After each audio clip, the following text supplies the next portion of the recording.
Hey, everybody. I'm so happy to hop on and hopefully see a lot of you joining the live. Just to introduce myself, my name is Jenny Crawford. I'm the executive director for Autism Advocate Parenting Magazine. And I'm excited to just kind of hop on today and share with you a little bit from a recent article that was published in the magazine.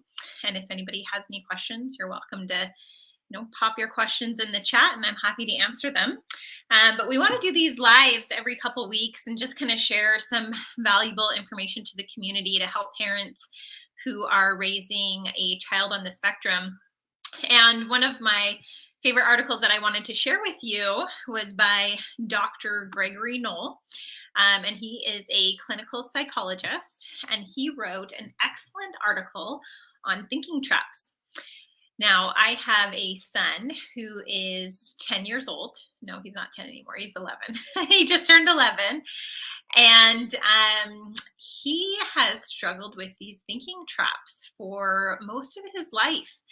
And it was really interesting because I could never describe them to the doctor, just how differently my son thinks and what he's kind of going through. Like, I would try to describe it as best as possible. And when I went to Dr. Gregory Knoll, he described these different thinking traps. And when he described them, I was like, oh my gosh, my son has that. My son has that. My son has that thinking trap. And so I thought I would share it with you today for any of those who have children with anxiety, or who are super stressed out, or think a little bit differently, but it's hard to describe and you want to get them the help that they need. Sometimes it's always nice when somebody can, verbalize what your child might be going through.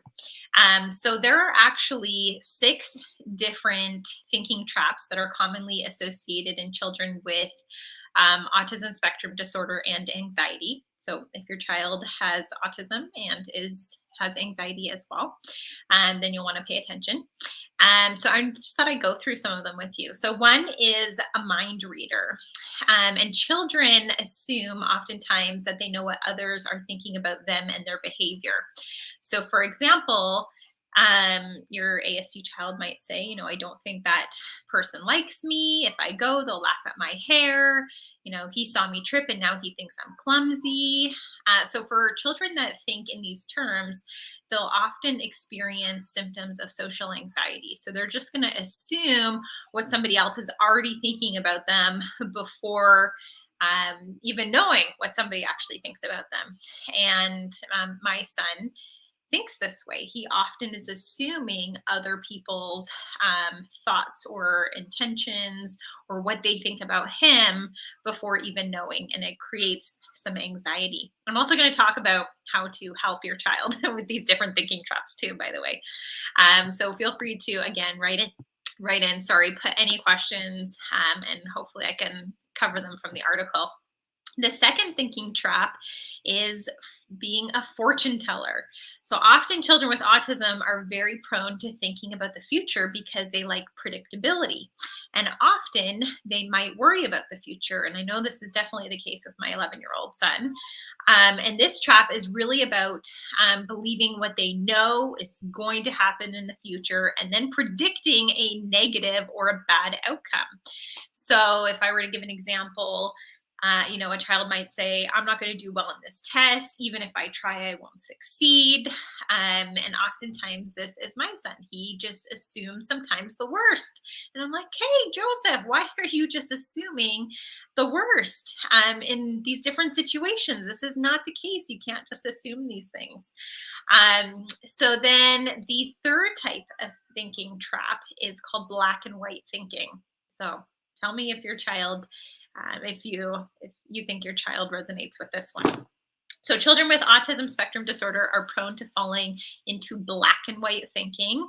And this is believing that something or someone is either good or bad, right or wrong, rather than something in between, like shades of gray. For example, after failing one test, a child might think, I'm stupid. Or if one friend gets angry with him or her, the child might believe that nobody likes me. And difficult behavior can also be fueled by such attitudes, such as, I don't want to, or I don't like this. I have to be very careful sometimes when we talk about, what's going on in the world in front of my son because he's so black and white. So if my husband or I have an opinion on something, um, we have to be very, very careful and share a very balanced view. Otherwise, our son is just, he's just black or white. They're either good or bad people. It's either a good government or bad government. And so, yeah, black and white thinking is very, very normal for ASD children to experience. The next one is mental filter. So children with autism spectrum disorder may be prone to over focus on their problems and their anxieties or the times of their day that didn't go well. And I know that's the case with my son. He's always dwelling on the things that didn't go well instead of all the amazing things that have gone well. And so we're really, really working on this. A lot of autistic kids hyper focus on scary or upsetting thoughts, and they ignore happy or positive aspects of their day. Once they've fallen into this thinking trap, they may have trouble letting go. So, for example, may not be able to stop thinking about a situation that happened earlier in the day or a mistake that they made. I know my son is always beating himself up for things that he thinks are mistakes. And I try to teach him, hey, we're just learning in life. We're supposed to make mistakes. We're supposed to learn and to grow. And oftentimes he's just, hyper dwelling on the mistakes and they hold on to it. And he always says to me, Mom, I remember every embarrassing thing that has ever happened to me. I remember every wrong thing I've ever done. And we really try to shift this focus and the way he's thinking, but this is really often natural for autistic kids, especially who have anxiety. So children may need help seeing things in a balanced way and shifting their attention to more helpful topics and activities. So we've covered mind reading, fortune telling, black and white thinking, mental filter. Then there's worst case scenario. So often children fall into this thinking trap, which is imagining the worst case scenario. And these scenarios are usually extremely unlikely, improbable, or completely unfounded.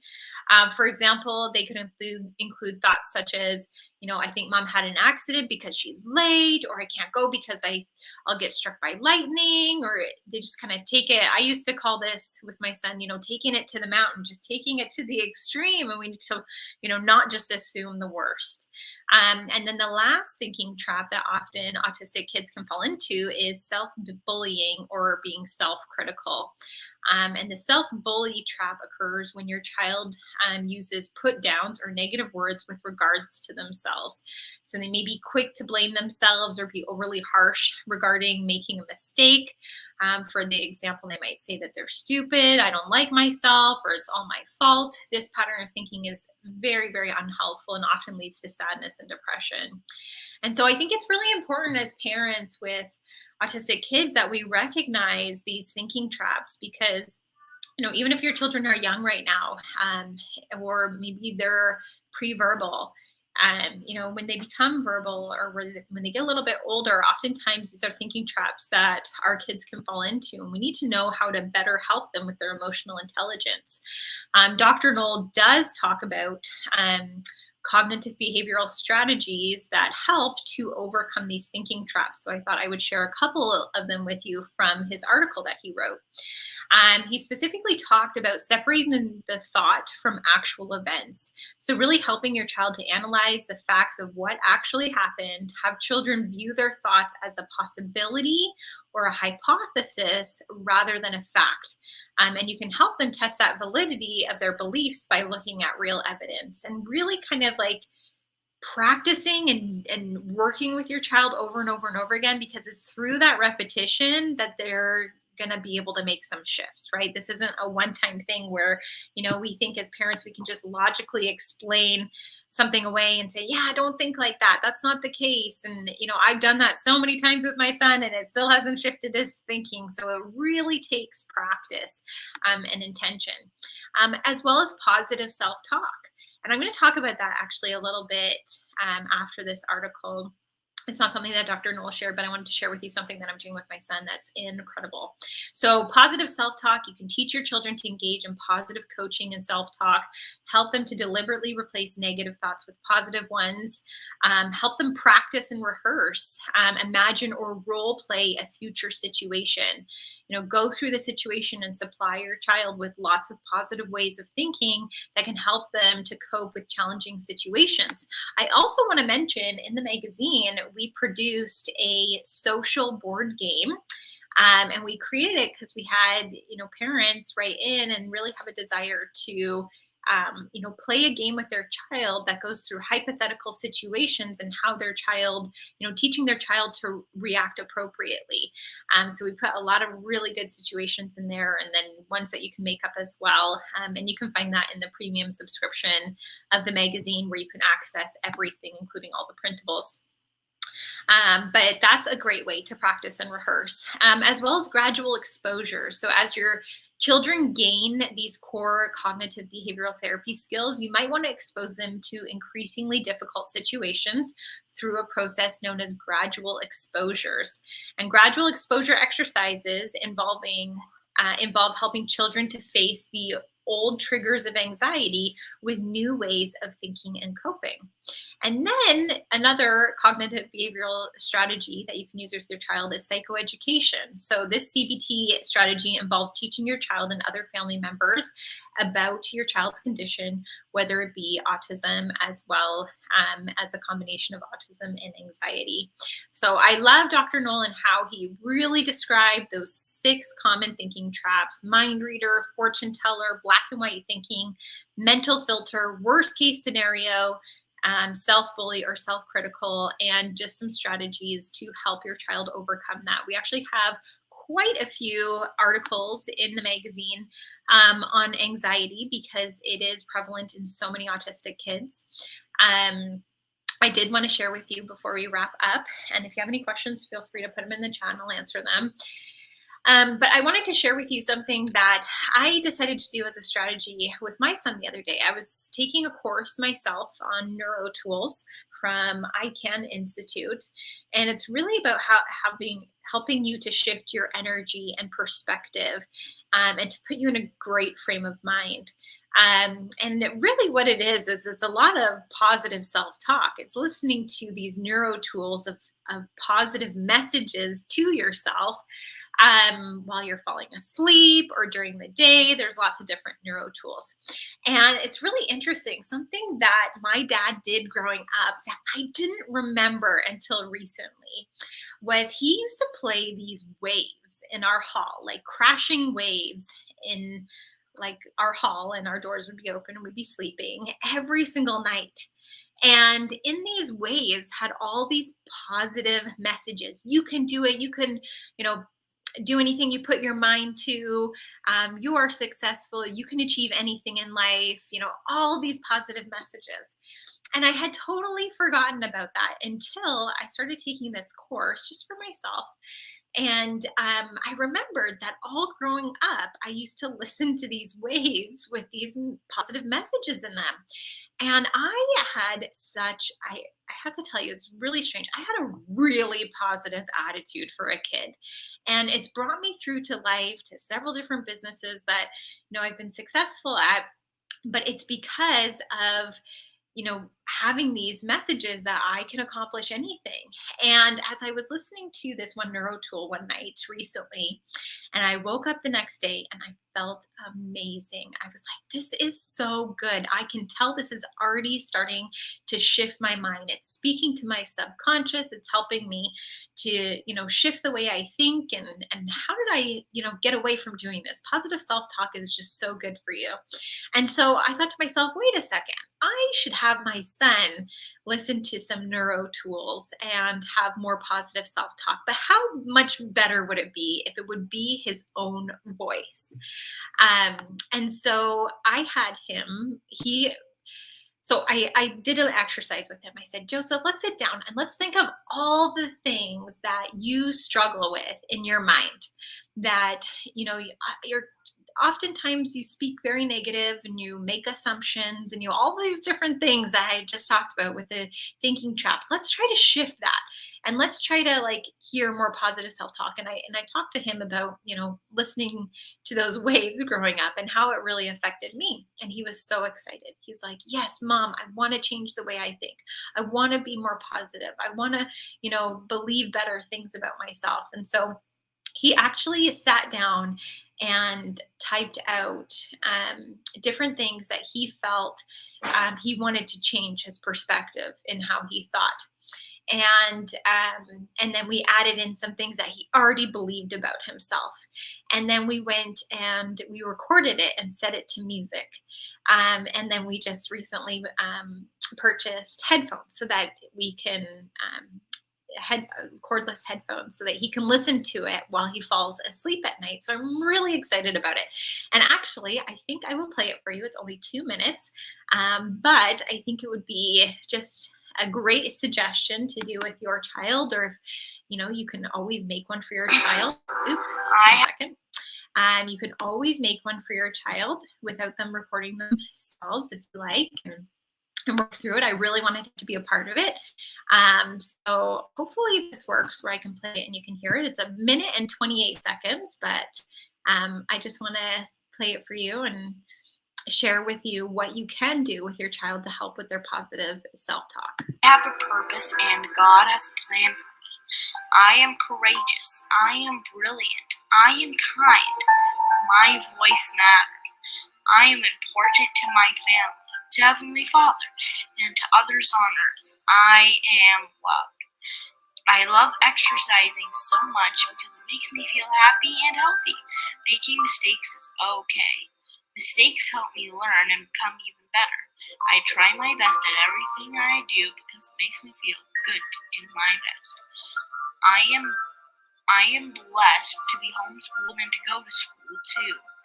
Learning helps my mind, helps me grow and understand things.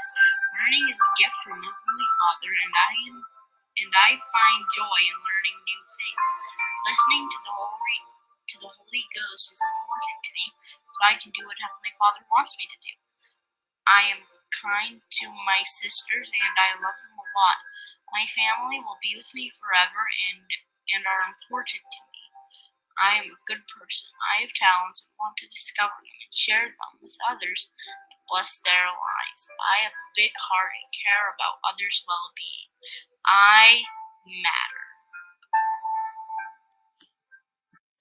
So in ours, he brought we're Christian, so we're religious, and he brought in some religious aspects to it. But there was a combination in there, and you couldn't probably tell which were things that he already believed about himself, and then things that he wanted to believe about himself. He really struggles with exercise, so he wants to do better at exercise. So he was telling himself, "I feel good when I exercise.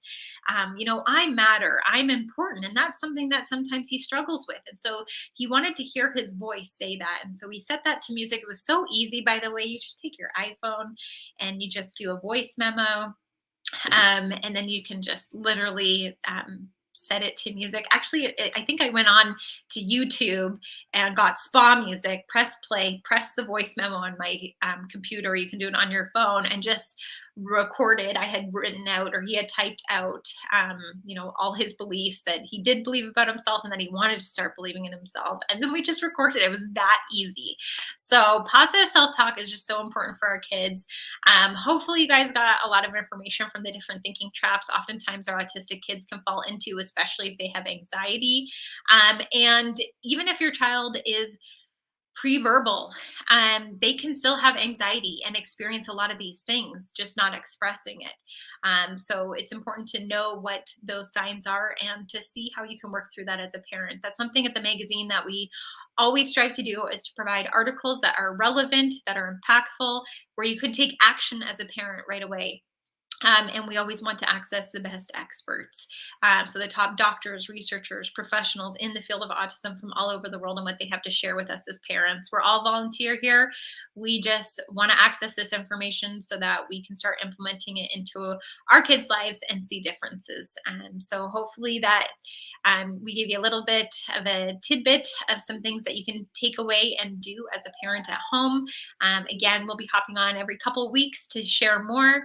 I love Pam's comment here. I try every day to be positive with Ralph. I tell him good morning, and he says it's going to be a great day, mommy. I love that. I love that. It's so important to speak so positively to our kids and to help them with their anxiety that way. For those of you that want to access more information from the magazine, we have several different subscriptions. We have a monthly subscription, an annual subscription, and a premium subscription. The premium, you get access to all back issues, all articles, and an article directory by topic so that, when you're struggling with an issue, whether it's self-injurious behaviors or it's meltdowns or, it's GI issues, and you want to read all the articles from the top doctors and professionals associated or written on that topic, you can access it like right away. That's in the premium subscription.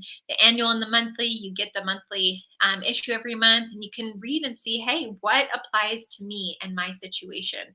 What can I implement into my family situation and see differences with my child? So you can, learn as you go, or you can access all articles immediately based on whatever topic you're looking.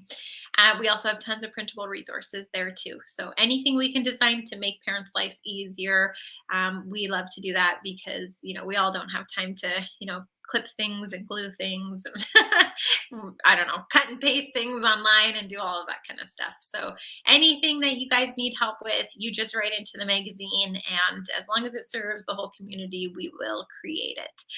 So I think the website is up there, autismadvocateparentingmagazine.com